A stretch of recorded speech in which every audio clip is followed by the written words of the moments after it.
Hey everybody, and welcome back to IPT2. So it's been a while since we recorded last, and lots has been happening in the world of fitness. So it's time to jump back in and see how I can help everybody. Today's topic, I want to talk about fear.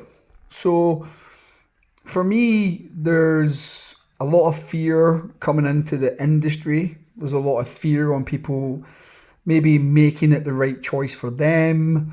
There's a lot of fear once you get into the industry. There's a lot of fear about you doing the right things or doing the wrong things with clients. There's a lot of fear about getting clients. And I just want to tackle that today a little bit and maybe apply that fear to situations that might come up. So, first of all, I want to just tackle what FEAR actually stands for. So if you've never heard of the acronym before, it's false evidence or false expectations appearing real. So let's deal with that first. What is fear? So fear is basically a construct of the mind. It's something your mind makes up.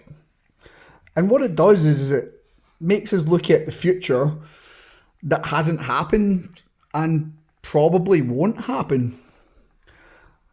It will likely never happen. Not the way that you're thinking of it anyway. When you look at applying that to situations, you're going to think coming into the industry, I'll never get clients, or I'm not, and this is going to be a big part of it, I'm not good enough. And we'll deal with that later down the line. But you're going to have fears around everything to do with getting into the industry. And if you're in the industry already, you've probably got fears about the future. But you really need to ground yourself in the moment and think about things realistically. Is making the choice to come into this career the right step for you? Or is it just something that you really like doing and you want to just pursue it? That doesn't mean you're right or wrong either way, but you really need to sit down and have a good conversation with yourself and think, why am I doing this course? Or why am I getting into this industry? Is this my career? Is this something I see myself doing for a while? Is it maybe a stepping stone into something else? Or are you just doing it for the passion? That's something to really contemplate before you get into the industry. And if you have fears about anything else, if you are in the industry already, then definitely send us a message, send us an email. We've got all our channels open as always, and we're happy to talk things through. The next part of fear is the false evidence. So fear will operate out of things like the evidence in front of you appearing that it's going to be real. So taking a kind of distorted view of what your past experiences have been and making them into unrealistic beliefs. And this can then create this illusion that everything's in danger or things are going to be bad or whatever you kind of force yourself to think because your past experiences have been that way. So let's say you are younger and you maybe went to school and there was a subject you were really good at, and then there was a subject you were really bad at, but you were passionate about it. So maybe it was like something like PE, physical education, and you were really passionate about it. But when it came to the theory of it all, you crumbled. Something similar happened with myself. I wasn't always the greatest with theory, wasn't the greatest with exams. And I knew doing my course, my PT course, I was going to have to face those fears. And my expectation was, I'm going to lose, I'm not going to pass, it's going to be really hard. And that actually wasn't the case because I had a really good tutor. His name was Tony, and he really helped me understand the things that I needed to make sure that I then became a successful PT. And don't get me wrong, not every tutor or every organisation is going to treat you that way. I got lucky.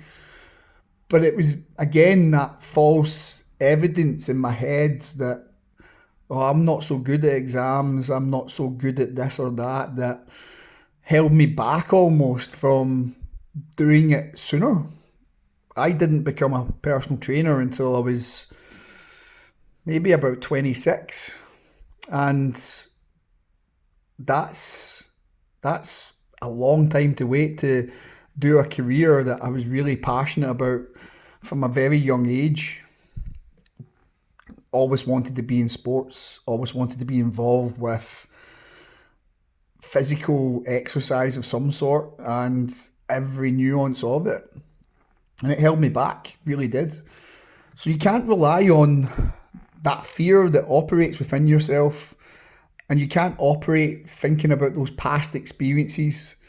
Like I said, it's something you need to ground yourself in right now and be realistic. Where are you just now? Are you in the right place to move forward? And really sit with yourself and think about that when you're contemplating a career. And if you have a career, maybe right now you have been in a gym and you failed at being a PT in that gym, and you're looking at the next gym to go work at. And maybe you need to look at what that gym represents for you moving forward. Are you thinking already, I'm going to fail because I can't get clients, I can't speak to people, I can't do this? I used to do this drill with clients that if they mentioned the word I can't, it was immediate 10 burpees. Nobody likes burpees, let's be honest. And if you do, you're a psychopath. But that little drill made it so that they used other words. They used things like, I find it difficult to get, well, you should say this for yourself. I find it difficult to get clients. I find it difficult to operate within boundaries that hold me back a little bit. I may need help. I may need assistance. And that might be a factor in going to the next gym you go to work at. Look at the management team, look at the PTs. Are you going to get that help? And instead of ruling out that you're going to just fail again, budget properly. Make sure you've got the money to set yourself up for success. Make sure you've got the right skills in place to set yourself up for success. Get yourself better at speaking to people. Go to some events and just speak to strangers. Go practice your skills. It's not something that will cost you money. You could go in the street, you could go to a library, you could go anywhere and speak to people and see if you can get on with people. Not necessarily try sell them personal training in a supermarket, but definitely you could use your skills or even volunteer. You could go volunteer in a shop and do some charity work and speak to people. It's always really useful to be able to make connections with others and help them if you can. And that's why you became a PT, isn't it? So there's a couple of scenarios where there's false evidence there. You're thinking in the past and you're looking at it in that kind of way. And then comes the flip side of the E, which is the false expectations. So fears or those expectations that will turn out poorly. You might fear failure, embarrassment, rather than what the real events that will eventually play out, which will happen. So there might be real threats there, like other personal trainers will feel sometimes like a threat. Some certain workplaces will seem threatening because of you can't build a business there for whatever reason, or because it's a bad environment and it's been curated that way. That would feel threatening. So we always need to have a look at the environment we're going to be working in. And it might be that your expectation is you're again maybe not good enough to be in the industry. But every single personal trainer that's ever started in the industry started from a place where they had to learn. Nobody came in and was 100% good at what they do. You have to take feedback. You have to work on yourself.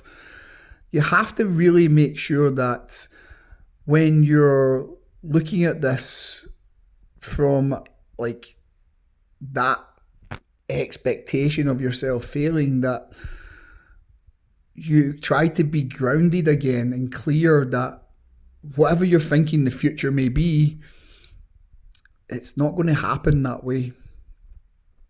Especially when you've got a plan and an action plan and you're working on yourself. If you're working to be a better personal trainer and improving those skills and improving your coaching ability, and it doesn't always have to be paying more money. Please believe me, it could just be going and working on your soft skills, your marketing skills, your plan of action. Do you even have one? A lot of personal trainers, they don't have an action plan. So when they get into the position of starting their career, they aimlessly walk about the gym floor for a week and then do nothing except for post on social media about how everything's so good, and it's not. And the reality is you're just doing a bit of adult show and tell on social media that drives nobody towards wanting to work with you. So don't try tell everybody that you're a personal trainer and you only have 5 spaces left, because nobody cares. There's no immediacy to want to work with you when they don't know how good you are. So let's roll it back and get grounded in the moment. You may be starting your career or thinking about starting your career, and you can have a phenomenal career. There are so many people who need help, so many people who need support, so many people who need you to keep them accountable. And there's so many reasons why people want a personal trainer. And there's so many reasons why people don't. You just need to find your group of people. And the realistic part of it all is, how many people do you really need to have a thriving business? You'll be able to do those calculations. Maybe you live at home and you only really need 5 to 10 clients to have enough money to have a nice life just now, and you can work on things as you go, create a better, bigger personal training business. Maybe you need 10 to 20 clients. Maybe you need 30 clients because you've got a kid and you have a household to run and you need to make sure that you're earning and putting food on the table for everybody. But even 30 people isn't hard to come by, especially when you're in the right place. You're saying and doing the right things. You have a plan, an actionable plan, not just something that you write down. And that takes away the fear, because now you know where you're going. Even if it doesn't work out, I always had a plan. Always had how many clients I needed to get per month. And if it didn't work out, I readjusted and then went after it again. I had a plan of what I wanted to do week on week to make sure that my marketing was there. I had a plan for my social media. I knew who I wanted to be to everybody who saw my social media. And that took away all the fear of me being a success. There's also mindset and a whole other bunch of factors, but if you let fear creep in, that could absolutely kill you. Kill you before you've even started. Because we shouldn't be living in the future, and we definitely should not be living in the past. We should be living right now. And if you understand that, you can go in with clarity and make sure you build the business that you're looking for. What do you need to do today? Forget about tomorrow. Forget about everything else. What is it you're doing today that's going to push you forward? What's going to get you that step closer to your goal? What's going to make sure that when you finish your day, you can say, I feel good about that. I took another step forward. And it doesn't even have to be a full step. Sometimes it can just be a baby step, or even a toe that's moved forward. We shuffled. Doesn't matter. As long as we've moved that inch forward, that centimetre forward, that millimetre forward any given day, It's still forward momentum that we can pick up tomorrow and gain traction with. So, fear, false evidence or expectation appearing real. But let's think about it really. Danger is real. There are dangers in working in the fitness industry. You could pick the wrong place. That's a real danger. You could pick the wrong people to train with, and they just don't want to be accountable for themselves and they blame you. So you could be seen as a bad trainer. They could make you think you're a bad trainer, but the reality is you're probably not. They just don't want to be accountable for their own actions. So there are dangers, and there's a real big discrepancy between what fear is and what danger is. And the really big difference between the both of them is that danger is a real thing. It's like you see a car speeding towards you and it could hit you. That's a danger. But if you're standing on the side of a track and a train is coming, that train's not going to hit you. You might have the fear of it hitting you, but it's not, because it's on its tracks. It's going to go by you. So fear is imaginary. Fear is your mental reaction to something that's a possible future that just in reality isn't going to happen. So when you sit down and you start to plan that career out, or you plan your next actions as a PT currently, we have to remove ourselves from fear and only worry about danger.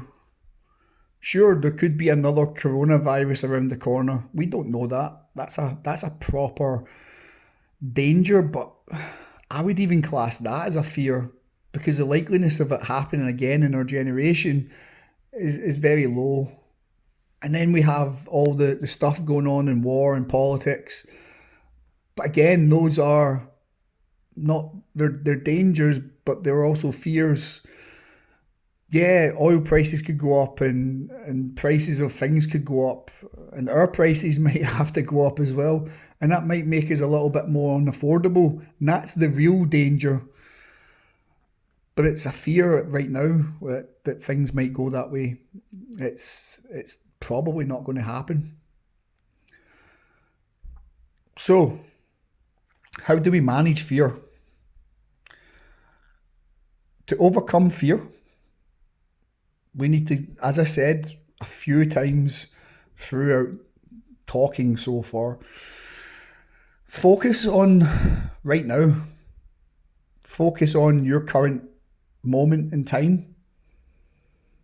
Try to identify if there is any evidence of your fear. So, like I said, with those last two examples, they're kind of dangers and fears. And then choose to replace any negative expectations you have with, it might not happen. I don't know if it'll happen. And then try to put it into positive action. And what do we mean by positive action? It means taking steps to alleviate that fear, taking steps to make sure that you gain the best possible outcome. Now, one of the things I've learned over life, and I'm getting pretty old now, is that we can all overthink things, and I'm definitely an overthinker. But it can also be a really good tool if you know how to use it. So most people, when they hear overthinking, they tend to think negatively of it. But what happens when you start to think of all the possibilities of things going well? That changes the overthinking. So when you overthink all the bad things that can happen, you also need to ground that with thinking about all the positive things that can happen as well. Like having a successful PT career, like taking steps towards being whatever you want in the industry. I always thought, right, okay, maybe I can be a better PT. Okay, maybe I can become a manager. Okay, maybe I can help other PTs. Okay, maybe I can be a tutor. How do I become a tutor? Am I going to be good enough? When I step on stage to do a talk, am I going to captivate the room? Did I want to start a podcast just so I can speak and try to help people? Even if it's only however many people listen to me, if only one person listens to this today and they get something from it, then that's it done its job. I don't have to be perfect. So why overthink it? Just if it helps millions, great. If it just helps one person, great. There's positives in helping one person. Maybe they go and tell somebody and it gains traction and I become a absolute podcast superstar. Maybe I become the best tutor and PT in the planet. Or maybe I just help a few people gain their qualifications and they become better PTs than I ever was. Manage your fear. Think about the positives and think about your mindset because that's going to keep you safe. If you can keep that positive mind that things will work out, then fear can be mitigated. It can be pushed aside.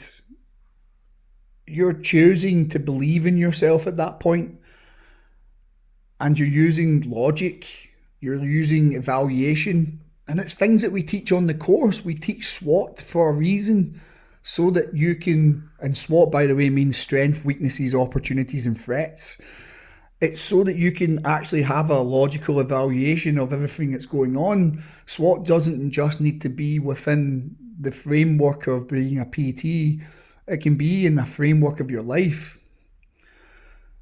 To get rid of irrational worries, to make sure you're moving forward, and in keeping that positive mindset and keeping positive, we can start to see the positive things that are happening for us instead of focusing on any negatives we have. So for me, when we look at fear, I understand it. I've sat with it. I try to demolish it as much as possible. I always try to keep myself grounded in the moment instead of trying to look at a future that could occur and most likely will not occur. So what does that mean for you? Because that's my take on things. For you, sitting there wondering if you should become a personal trainer, evaluate it. Be grounded with it. I know that can be harder for younger people as well because we live in such an uncertain world. So don't get me wrong. I'm not trying to get you to try something that's not going to be good for you. Sitting with it and understanding what your career could be is the first step in evaluating logically if you should have that career in the first place. If you're working in a supermarket just now and you're like, I want to get out of there and I want to become a PT, and you spend a couple of £1,000 on a course and you start working hours in a gym and you're now working whatever hours in that supermarket and whatever hours in the gym, and then you can't gain traction with clients because you're working all those hours, you didn't think logically about your career. You need to be able to maybe save up some money, take maybe a year to save up some money so you can step out of that job and give yourself a proper time frame to build a business. Say 3 to 6 months to actually work in a gym properly with enough money to cover your rent and your bills, to make sure that when you do step on that gym floor, you are going to be fully involved in the moments, fully involved every day until you build your empire, your business, whatever you want to call it, and be a success. Now, success can mean many different things, but you have to set yourself up for success. And one of the things I hate doing is whenever I'm hiring a PT for the first time is setting somebody up for failure when I know they could be a success if they just knuckled down and focused in. It's one of the biggest things that makes PTs fail is their planning is atrocious. They've got no reason to be on the gym floor except to escape something else. Don't escape from something else. Put your full focus on this as a career, and you can be a success. And again, if you need help and support, that's what IPT is here for. We will help and support as much as we can. And we have courses to obviously help as well. We have our business course. We're going to try get that put online this year so that you can actually just do it online rather than having to be in person. And we're going to try and make sure that when you are delving into building that business for the first time, that when you step foot on that gym floor, you are going to be successful because of the steps you've taken beforehand, not because you get in there and you have to graph so much, think on the fly, do things that feel uncomfortable. You should be comfortable speaking about your business before you get on the gym floor. You should be comfortable speaking to others before you get on the gym floor. And even better than that, if you are a PT already, you'll be experiencing fears about the future. Let's dismantle them. Let's get back into the present. Let's make sure that instead of focusing on, I just can't do this with a client, I can't attract people into my business. What are 10 things you've tried in the past months, 6 months? Give me 10 things you've actually tried to get clients. And if one of them or two of them all revolve around social media, I'm afraid you're doing it wrong. In-person personal trainers should be speaking to people in person, not by social media. It's great to have a presence on social media. We work in a world where social media is prevalent. And yes, potential clients may see your social media, but they're also going to see you in the gym and probably then look you up on social media. They're not just going to stumble across your media page. Very unlikely to happen unless you're paying for ads, which again is a different ball game. If you have 5,000 people in your gym, have you met all 5,000 of them? Or is it the same 100 people you always speak to? Because then there's 4,900 that need spoken to. And I'm going to guess you can get 10 clients out of 4,900 people. So, to flip that on its head, if you're an online trainer, maybe that's your sole focus. And yes, okay, you need to focus on social media. What are you doing? What are the steps you're taking? How is your planning? Do you have the right things set up? Are you using paid ads? Are you trying to be organic? What is it you're doing? How are you doing it? Maybe you have to actually step out of the comfort zone of just being online and actually go speak to people in person. If you're an online PT and say you want to focus more on nutrition-based clients, have you even went down and spoken to your local health centre to see if they need any help and support? Are you able to do that with your current qualifications? You have to look deeply at what you're offering and become better at selling yourself, marketing, getting yourself out there. It's very comfortable for people to sit behind a screen and just write posts and do copyright and copy and paste from other people's ideas and do X, Y, and Z. But are you going to do the uncomfortable things? And that's where real growth happens. Because when you start to look at your fears, your fear of not being able to reach enough people, your fear of not getting clients because you're doing X, Y, and Z, maybe you need to look at the more uncomfortable things and go grow. And that in itself can be a danger. If you don't grow, that's dangerous. So I've kind of tried to cover the bases here. I know it's not a complete 100% assessment of everything that could happen in the fitness industry or each step of it going any way or what. But I think just Looking at fear itself, we have to recognize that a lot of that fear is us saying, I'm not good enough. I'm not good enough at marketing. I'm not good enough at coaching. I'm not good enough to tell people about nutrition. I'm not good enough to teach clients how to do exercise. And again, that's just fear itself. Really, somebody may have said to you one time, oh, your deadlift doesn't look good, or that exercise you're doing wasn't great. That's just false evidence, because you've grown since then. You've completed your training, or if you're starting your training, maybe you're just working with a coach to refine your movement, or maybe your tutor is telling you, oh, by the way, see if you do this little thing, this will help you. You're growing, you're doing the uncomfortable thing. You're not stuck in fear, so don't ever think that you're not good enough. When you look at your level 2 and 3, a lot of people say, oh, why do I need to do that? It's because we create foundations for the work that you do. We create the foundations of what you should know to be able to train clients. And we give you workbooks and textbooks that you can go back and look on. If you need some anatomy and physiology, go back and look at it. Nothing's stopping you.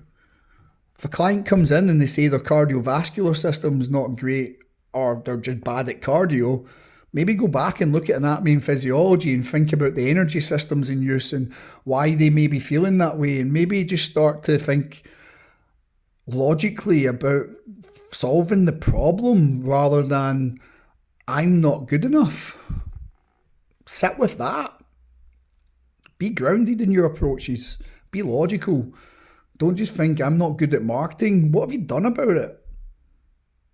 Have you gone and taken a marketing course? I did. I didn't think I was good at SEO, search engine optimization, so I went and did digital marketing. And I learned some stuff, and some stuff I didn't learn. I already knew it. I wasn't as bad as I thought I was. And that's my experience. So I can say, like, my experiences have been good, and I can say, well, do you know what? I have no fear, because I don't have the false experiences or expectations on myself anymore. But you might have, because you've not done a marketing course. So come and ask the questions. Come and say to people who know about it, how do I do this? How can I get some help and support? I think really just if you keep looking at yourself as I'm not good enough, or having that imposter syndrome, which we have dealt with before, go back and listen to that podcast if you need to. But if you keep telling yourself you're not good enough, you're probably going to start believing it, and you probably won't step into the industry, and you probably will leave the industry if you're in it already. And what I would like to say is, why did you get in the industry in the first place?